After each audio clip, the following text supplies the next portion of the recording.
채팅이 또 들어왔다. 에이, 이게 안 펴져. 야, 또 해봐. 아, 자식 이거 봐라. 지가 들어가네.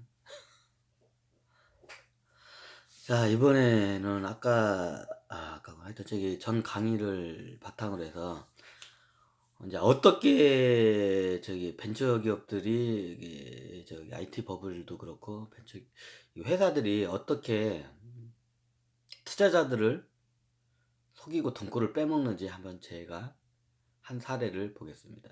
어느 기업이라고는 제가 지명을 않겠습니다. 지금도 그 회사들이 여기저기 많이 코스닥에 시장에 많이 상장이 지금 현재 되어 있습니다. 지금은 현재 다 빈 껍데기밖에 없어가지고 상장 팔랑 말랑 하다가 작전 애들이 한번 올려먹을 때 이제 그때 이제 투자자들 등골 빼먹을 때 한번 이걸 써먹어요. 그런 회사들은 절대 투자를 하면 안 되거든요. 그게 일명 급등주예요. 이제 그걸 뭣도 타고다가 자 어떻게 얘네들이 작업하는지 제 순서를 볼게요. 옛날에 BBK 얘를 갖다 천신들이 그것 때문에 BBK를 쳐내요. 이명박한테. 이명박 대통령이 되기 전에 어떤 일이 발생하냐면 BBK가 옆에 딸랑 붙어 있는 거야. 그럼 이놈이 하면 대한민국 경제를 다 말아먹을 게 딱 보여. 그래 그때 박근혜 대통령이 BBK 이제 사퇴하면서 이제 저기 뭐면서 나오면서 BBK를 다 잘라내 버려요. 만약 BBK가 옆에 붙어 있는 상태에서 이명박 대통령이 당선됐으면 대한민국 그때 작살 났습니다, 경제가. 예, BBK는 그렇게 인터까지 해갖고 그렇게 하려고 걔는 계획을 세웠기 때문에. 그래 그때 천신들이 그래가지고 BBK를 갖다가 그거를 외부로 이제 그걸 알려요. 왜? 이대로 놔뒀고 이명박 대통령이 다음 이명박 대통령을 이제 밀고 있는데 이 새끼가 붙어 있어 BBK가. 그럼 이 새끼가 이명박 대통령은 참고적으로 금융에 대해서는 몰라요, 이 양반도. 솔직히 말해서 이명박 대통령이 경제 대통령이라고 하잖아요. 정확히 말하면 이명박 대통령은 경영 대통령이에요. 경영형. 기업 경영형 대통령이에요. 경제 대통령이 아니에요. 경제와 경영은 엄연히 틀려요. 경영은 회사를 경영하는 거고 경제는 대한민국 경제가 돌아갈 때 그 경제고 뭐 똑같은 거 아니냐고. 개념이 많이 틀려요. 회사 하나를 경영하는 것과 한 나라의 경제를 운영하는 거는 하늘과 땅 차이예요. 마치 회사 하나를 저기 CEO가 저기 사장이 하는 거는 마치 그 구멍가게 하는 것 같고 비유도 그렇네요. 경영과 경제는 아예 그냥 차원 자체가 틀려요. 이제 나중에 그거에 대한 따로 강의를 드리든가 저 말고도 그거에 대해서 좋은 강의를 한 분들이 많으니까 그런 거 한번 들어보세요. 경영은 회사를 경영한다 할 때 경영이고 경제는 한국 경제를 이게 운영한다 할 때 그 경제 개념으로 봐야 돼. 경제와 경영은 틀려요. 이명박 대통령은 경영에 대한은 천재적이에요. 굉장히 잘 알고. 근데 경제는 몰라요. 특히 거시경제에 대해서는 정말 몰라요. 이 양반은. 그래가지고 정책적으로 큰 실수를 많이 하게 돼요. 왜? 경영과 나라 경제를 이게 돌리는 게 틀리거든요, 완전히. 나라뿐만 아니라 세계 경제와 같이 맞물려 가니까. 물론 경영을 잘하면 어느 정도 거시경제에 대한 이건 기본적인 개념은 이게 있는데, 거시경제 속성까지는 잘 몰라요, 이명박 대통령은.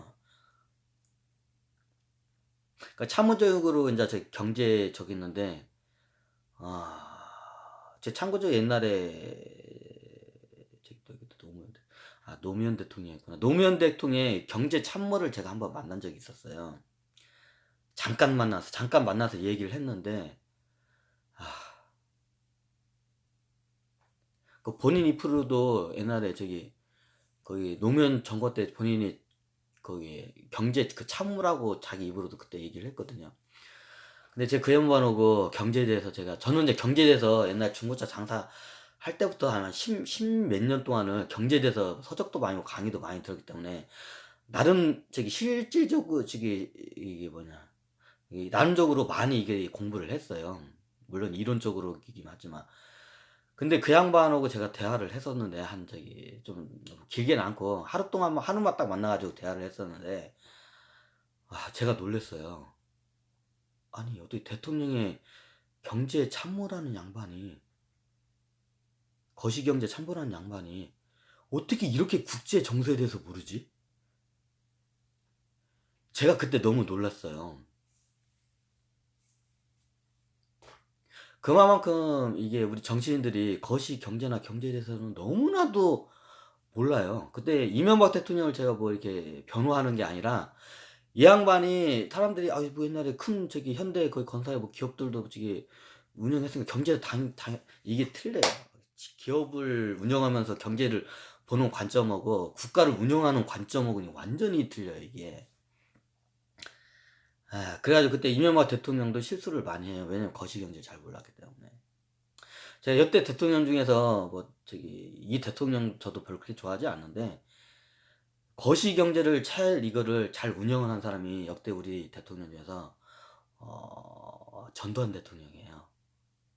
이 양반 때는 물가도 별로 안 올라고 뭐하다가 일로 왔냐 이거 또 엉뚱한 데로 해버렸네. 근데 여기 한번 이걸 짚고 넘어가는 게 여러분들이 좀 거시적인 까지 주식에 하나만 이게 집중적으로 보는 것도 있고 거시적인 게 우리가 숲을 봐야 할 때도 있고요.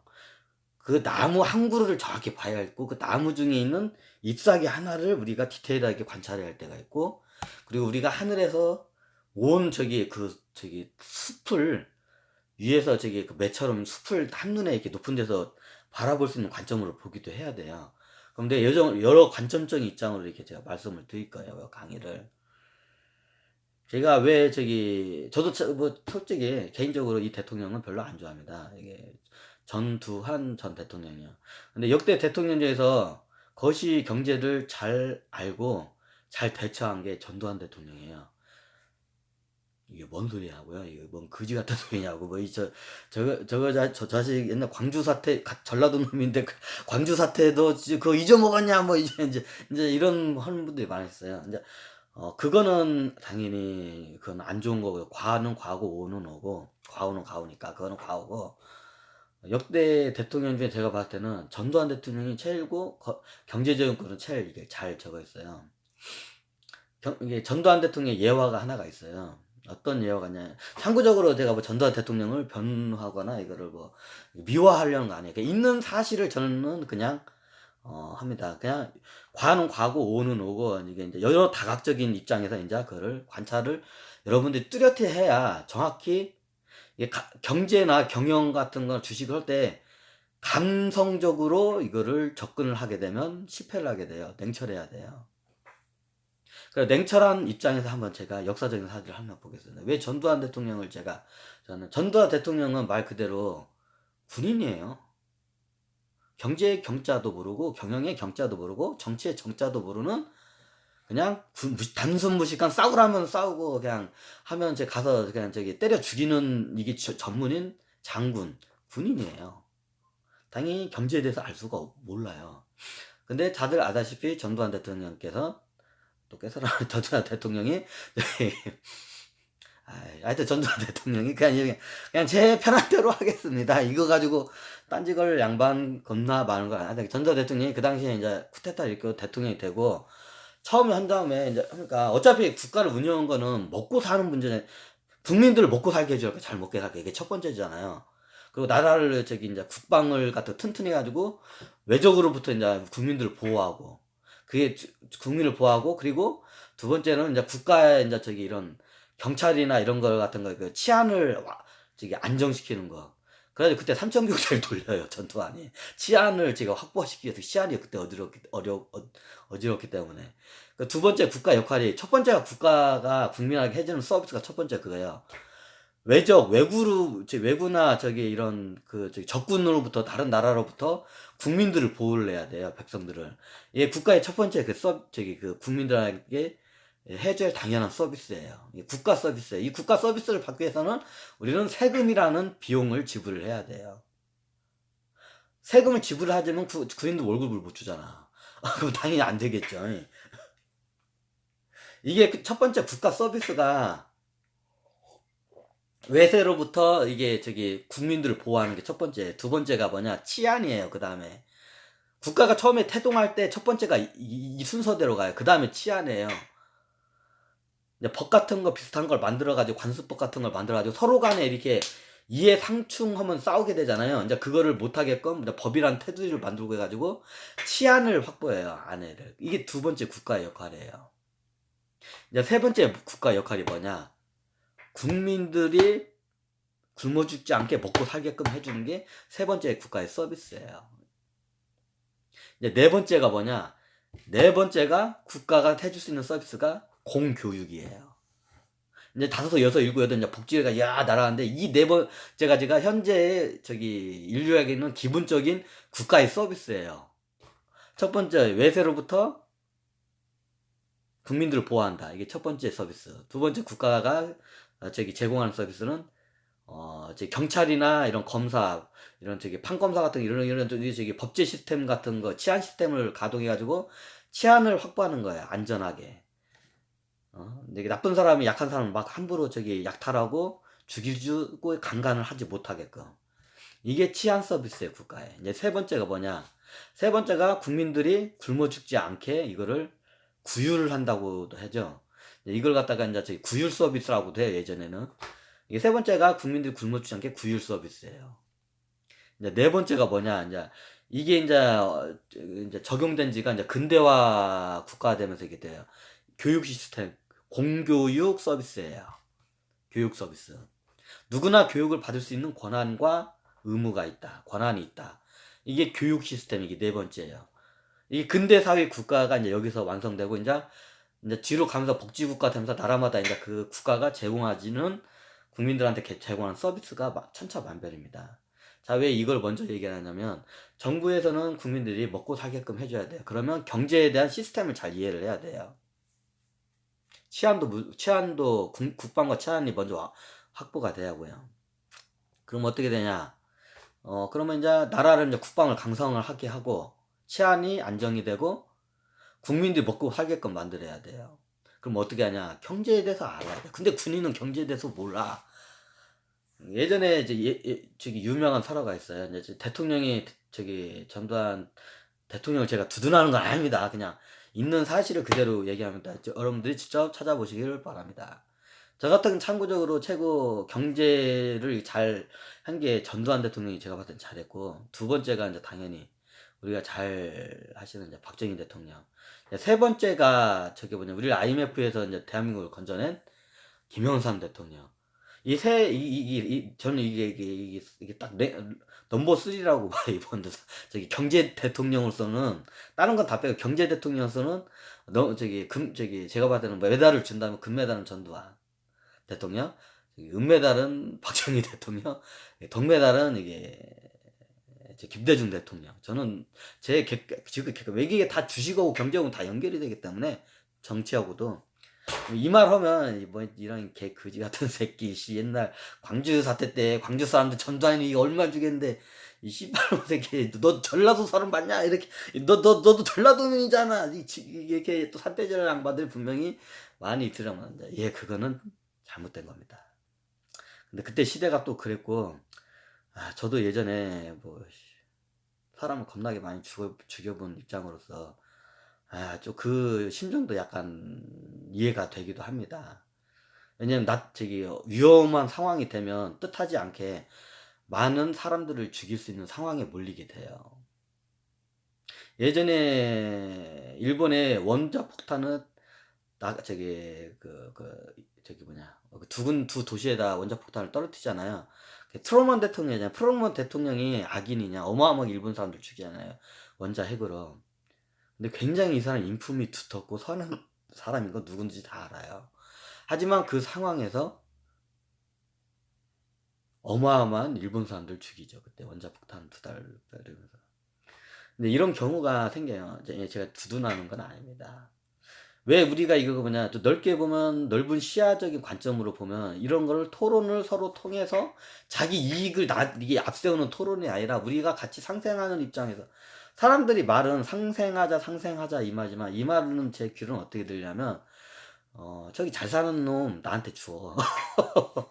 저 잘 사는 놈 돈 뺏어서 나한테 줘.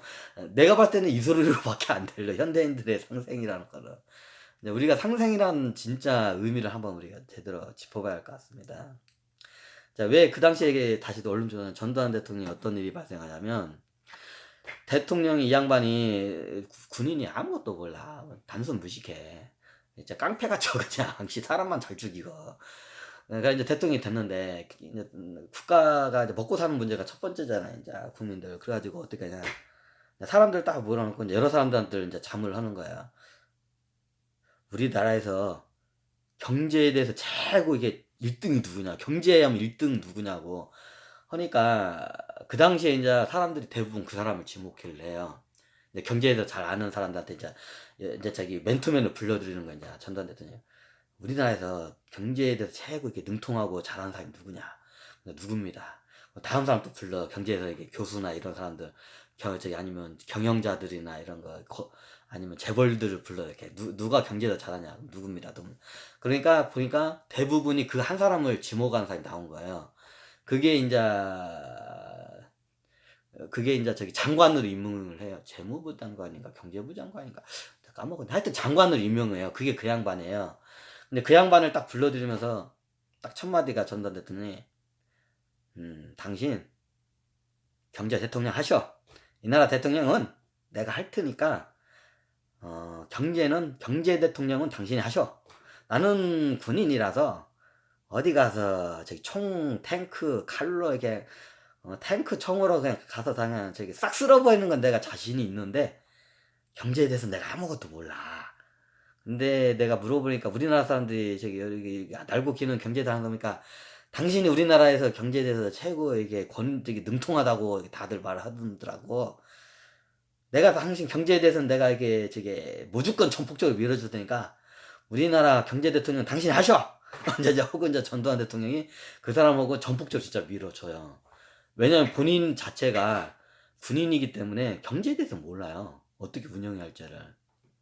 그래 그 양반을 밀어요. 그리고 그 양반이 그 당시에는 물가 상승도 안 되고 저기 고도 성장을 해요. 실질적으로. 이게 안 좋게 얘기하는 건 많지만 물론 뭐 전두환 대통령이 나라 돈을 갖다가 이제 많이 꿰뚫린 것도 사실은 사실입니다. 이제 그거는 당연히 과오고 이제 이런 것도 있었다. 저도 말하지만 저도 개인적으로 전두환 대통령 별로 안 좋아합니다. 참고적으로. 하지만 이제 객관적인 우리가 주식을 냉철하게 이 역사를 바라보려면 이제 이런 걸 봐야 돼요. 이제 어떤 관점에서 이제 보냐에 따라 틀려요. 뭐다 일로 왔냐. 왜 이게 중요하냐면 이명박 대통령 그 당시에 경영이나 이런 회사 경영하는 거는 천재였어요. 완전히 신동이었지. 그 정도면 거의 신동 수준이지. 어린 나이에 막 놈들 이제 막 뒤늦게 입사할 나이에 지금 현재 입사할 나이에 막 한 계열사 사장인 30대 초반인가에 사장이 돼. 거의 20 후반인가 30대 초반인가 사장이 되죠. 한 계열사 현대 어디 계열사 건설인가 하여튼 저기 사장이 되죠. 신화를 쓰죠. 월급쟁이들 신화를 썼다고 하잖아 그 양반이. 아주 경영의 천재예요 그 양반이. 근데 이 양반이 경제에 대해서 많이 알긴 아는데 그렇게 잘 몰라요. 그래가지고 그 당시에 이제 모르니까 자기들도 경제 참모 누구도 있어요. 경제 참모들도 많이 하는데 이 양반도 많이 알긴 알아. 그래도 이명박 대통령이나 경제 참모했던 양반이 보면 이 양반이 그래도 알긴 알아. 어떻게 대처할 줄을. 기존에 있던 정치인들도 훨 낫긴 나아요, 제가. 근데 이게 진짜로 디테일하게 이게 전문가로 이게 쑥 들어가는데 거기까지 못 들어가고. 옛날에 노무현 대통령 그 경제 참모를 봤는데 이 양반은 어떻게 이런 양반이 한 나라의 경제 참모가 될 수가 있지. 내가 그때 놀랐어요. 그 양반하고 경제에 대해서 이제 얘기를 할 때. 몰라도 너무 모르는 거야. 그때 이제 용산역에서 그 무슨 VIP석인가 해도 거기 있거든요. 따로 용산역에 보면. 거기서 하다가 이제 뉴스를 보다가 이거 뭐 하다가 이제 그러세요 하면서 하다가 이제 연세가 할아버지였어요. 연세가 많이 드신 분인데 얘기를 하다가 이제 이 양반도 내가 얘기를 한 거 보니까 보통 양반이 아닌 거 이제 딱 눈치를 챈 거예요. 제가 강의를 해도 이제 이게 딱 이 양반이 고수라는 걸 바로 눈치가 태잖아. 그 양반도 저를 이제 눈치를 챈 거예요, 바로. 그래가지고 이제 경제에 대해서 대한민국 경제에 대해서 이제 본인이 이제 예전에 그 역대 저기 뭐냐 그 민주당 그 역대 대통령들 있잖아요. 그 뒤에서 참모 역할을 많이 했어요. 그게 한참 전 옛날에 그 노무현 그 문재인 대통령 그 당선되기 전이었구나 그게 아닌가? 당선된 후인가? 하여튼 그때인데 이 양반이 역대 민주당의 저기 경제 참모 역할 자기가 다 했다고 하더라고. 그리고 자기가 어떻게 해서 정치 자금도 어떻게 불려내고 저도 정치 자금 어떻게 불려내는지 알고 있었거든요. 그 얘기를 하니까 이 양반이 보통 양반이 아니고 나를 보고 그러니까 이제 여러 가지 이제 정치 자금 하는 거고 경제 국가 경제에 대해서 여러 가지 이제 얘기를 했어요. 근데 이 양반이 몰라도 너무 모르는 거예요. 제가 그래서 많이 가르쳐줬어 그 양반한테. 국제 정세는 그런 게 아니라고. 국제 정세는 틀리다고. 국제 그 거시 경제는. 근데 이 양반이 제가 설명을 하는데 이해를 잘 못 하시는 거예요. 근데 이 양반도 이게 통찰력이 뛰어나니까 제가 알고 있는 게 맞다는 건 아는데 이해를 잘 못하는 거예요. 이제 제가 그 당시에는 지금처럼 이렇게 쉽게 이해를 시켜줄 수 있는 그런 레벨이 안 됐어요. 이제 저도 이제 어려운 용어 같은 거 쓰고 뭐 이런 거 하니까 이 양반 이 젊은 친구가 뭔가 대단한 친구 같은데 제가 듣긴 하는데 잘 못 알아듣는 거야. 근데 그 양반하고 제가 얘기를 했는데 그 할아버지 얘기하는데 이 한 나라의 경제 참모로서는 너무나도 제가 어떻게 경제 참모가 이게 이렇게 무지할 수가 있지 경제 세계 거시 경제에 대해서 이게 제가 너무 놀래 가지고 그래서 내가 좀 약간 저기 좀 이렇게 대화를 하다가 나중에 서로 인제 이게 의견이 상충이 돼 가지고 제가 이씨 열 받아 가지고 그냥 "에이씨 됐다."고 그래 저 그냥 기차 시장으로 돼 가지고 짜증 나면서 그냥 그분한테 "아니 그게 아니라고요." 그러니까 "그게 아니야. 그 젊은 친구가 잘 몰라서." 근데 아니에요. 그게 아니라고 인제 내 식견도 있고 그 사람은 그분의 식견이 있잖아요. 이게 충돌을 하는 거예요 인자 경제 그래 인제 이제 에이씨 이제 짜증 나 가지고 제가 "그게 아니라고. 에이 저 가겠습니다." 하고 제가 그냥 그때 가 버렸거든요. 너무 화가 나 가지고. 좀 제가 그때 버럭 화를 내지 않고 이거를 참았고 더 얘기를 하고 어떻게 인연을 좀 더 이렇게 맺어 줬으면 더 좋았을 텐데 그때 내가 너무 인제 그 사람은 어떤 내용 가지고 인제 예민한 내용에서 말씀 못 드려요. 어떤 내용 가지고 이게 서로 의견이 상충이 된 게 가지고 그렇게 하면 안 된다고 큰일 난다고 인제 했는데 아니라고 하다가 인제 좀 약간 제가 인제 약간 화를 내고 나갔었어요. 이제 그 할아버지는 저 젊은 친구 왜 구해오고 이상한 눈빛으로 봐요. 왜냐면 그 할아버지는 그 상황을 이해를 잘 못해 모르니까. 근데 나는 그걸 너무 잘 알아. 그 상황 그렇게 되면 이거 나중에 대한민국이 어떤 이게 큰 IMF 비기지도 안 되는 일이 이게 터질 걸 난 알아 그거를. 근데 이 양반 생각은 또 그게 아닌 거야. 그거 가지고 말싸움을 하다가 인제 내가 그냥 열 받아서 그냥 뛰쳐나왔었는데 인제 저도 인제 젊은 혈기에 그냥 인제 짜증 나 가지고 그때 막 나왔는데 그때 그러지 말았어야 하는데 인제 지금은 뭐 후회를 해 봤자 인제 다음부터는 인제 두 번 다시 한 번 실수는 두 번 안 하는 게 인제 중요하겠죠. 예전에 그런 일이 있었어요. 왜냐면 이명박 대통령도 네 이명박 대통령을 이렇게 두둔하는 게 아니라 이 양반도 경제 우리가 이명박 대통령 할 때 타이틀이 경제 대통령이었어요.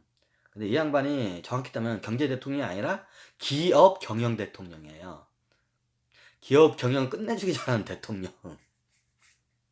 근데 경제에 대해서는 잘 몰라요. 근데 이명박 대통령도 스스로가 경제에서 모르는 거시경제 같은 거 특히 모르는 걸 스스로도 다 알기 때문에 참모들을 많이 이게 저기 다른 사람들한테 귀를 많이 기울여요. 그걸 본인도 그걸 알기 때문에. 그리고 이런 금융 같은 것들 몰라요 잘. 그래서 이제 BBK 같은 애들이 인제 얘네들이 금융 천재예요.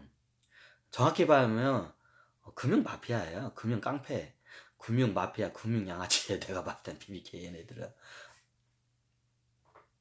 근데 이명박 대통령이 그거를 잘 못해요. 자 한 사례를 보겠습니다. 이게 BBK 사태는 그때는 아니고요. 인제 한 사례를 보면 인제 여러분들이 주식 투자를 어떻게 할지 한번 잘 보시면 감사하겠습니다. 간단하게 설명하겠습니다.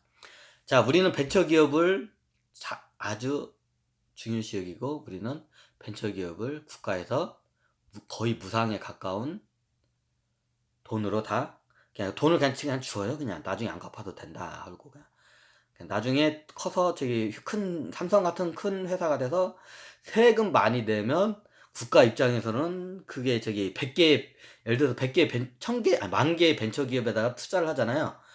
그럼 10,000개 회사 중에 삼성전자 같은 회사 하나만 나오면 돼. 10,000개 중에 네이버 같은 회사 하나만 나오면 돼. 국가 입장은 그거예요. 어차피 만 개 회사를 투자하면 만 개 회사는 다 망할 거 알아. 그럼 그중에 한 개가 네이버가 되고 삼성전자 되고 다음 카카오가 되면 돼. 정부의 입장은 그거예요. 그러면 나중에 삼성전자나 되게 다음 카카오나 네이버 같은 거대한 이제 글로벌 회사가 되면 어마어마한 세금을 당연히 국가에 내겠죠. 그러면 예전에 벤처기업에다 투자한 그 회사들한테 투자한 거는 아주 그냥 껌값이죠, 그냥. 그래서 우리나라는 기본적으로 벤처 투자를 그거를 하게 돼요. 어차피 날려도 돼. 나중에 이 회사 국가 있자면 이 회사가 삼성전자 되고 되게 네이버가 되고 다음 카카오가 되면 걷어들이는 세금과 이런 경제 파생 효과가 어마어마하고 이게 그리고 일자리 양성 효과가 어마어마하기 때문에 국가 입장에서는 그렇게 투자를 해요. 그냥 이게 묻지도 따지도 않아요. 그 회사 돈 어떻게 썼냐 따지지 않아요. 왜 그걸 따지면 회사에 대한 간섭이 되면 회사가 경직이 되기 때문에 국가도 그걸 잘 알기 때문에 따지를 않아요. 벤처 기업에다 이렇게 투자를 할 때 벤처 회사에다. 근데 이 벤처 회사들이 그걸 갖다가 그냥 이 제도를 악용하는 애들이 많아요. 자, 어떻게 악용하는지 한번 저희가 보겠습니다. 자, 자, 벤처 투자를 하고.